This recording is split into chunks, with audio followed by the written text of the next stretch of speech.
পটলের খোসা ভর্তা করব। এই যে এখানে পটলের খোসাগুলো ছিলে নিয়েছি, পটলগুলো দিয়ে এখানে খোসা নিয়েছি। আর এখানে ঝিঙে রান্না করেছে, তো ঝিঙের খোসাগুলো ফেলিনি, তো ভর্তা করব আজকে। দেখি ভর্তা ভাত এরকম, তাহলে আমি একটু ধুয়ে নিই পরিষ্কার করে। এখানে একটু পানি দিয়ে দিলাম, এগুলো একটু আমি ধুয়ে নিই পরিষ্কার করে। এগুলো একটু এরকম থেতো করে নিই, তারপরে বাটবো।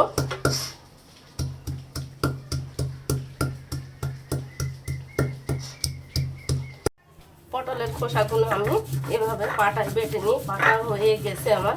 এবার এগুলো আমি উঠিয়ে নেব। এই যে বাটা শেষ আমার, এই যে এবার আমি এখানে উঠিয়ে নিলাম। এবার আমি এই ঝিঙের খোসাগুলো একটু এভাবে থেতো করে নিই।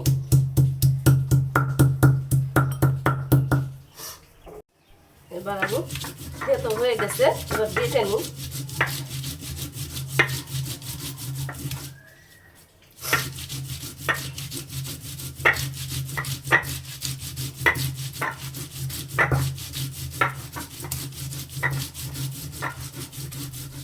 এগুলো বাটা হয়ে গেছে আমার, ভালো করে বেটে নিই। যে বাটা শেষ আমার, এবার উঠিয়ে নিই। এটা উঠিয়ে নিলাম। পেঁয়াজ নিয়েছি আর কাঁচা ঝাল, আর এখানে একটু জিরে, তিনটা জিনিসই একসঙ্গে বাটবো। তো কাঁচা ঝালের সাথে একটু লবণ নিলে তাড়াতাড়ি বাটা হয়ে যায়, মিহি হয়ে যায়। তো আমি এবার বেটে নিই। মশলা বাটা আমার হয়ে গেছে সবই। এই যে এবার উঠে তেল দিয়ে দিলাম কড়াই। বাটাটা ওটা আমার সব কমপ্লিট করা হয়ে গেছে।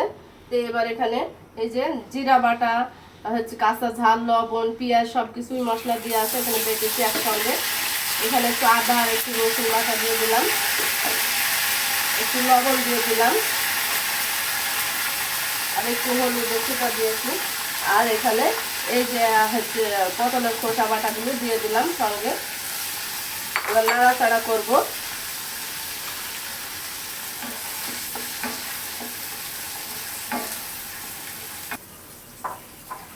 এই যে এখানে আদা বাটা আর একটু রসুন বাটা আছে, আর এই যে ঝিঙের খোসাগুলো আছে এগুলো দিয়ে দিলাম সঙ্গে।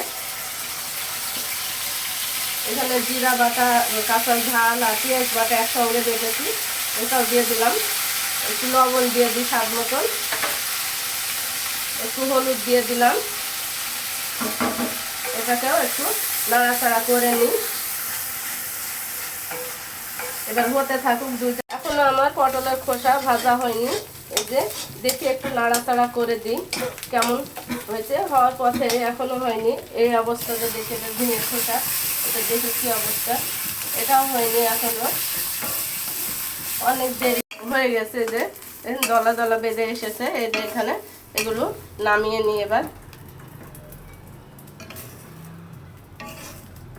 এই যে হয়ে গেছে আমার এই যে দুইটা ভর্তা, খুব সুন্দর হয়েছে, খেতে খুব ভালোই লাগবে। মজা করে ভাত খাওয়া হবে আজকে সব।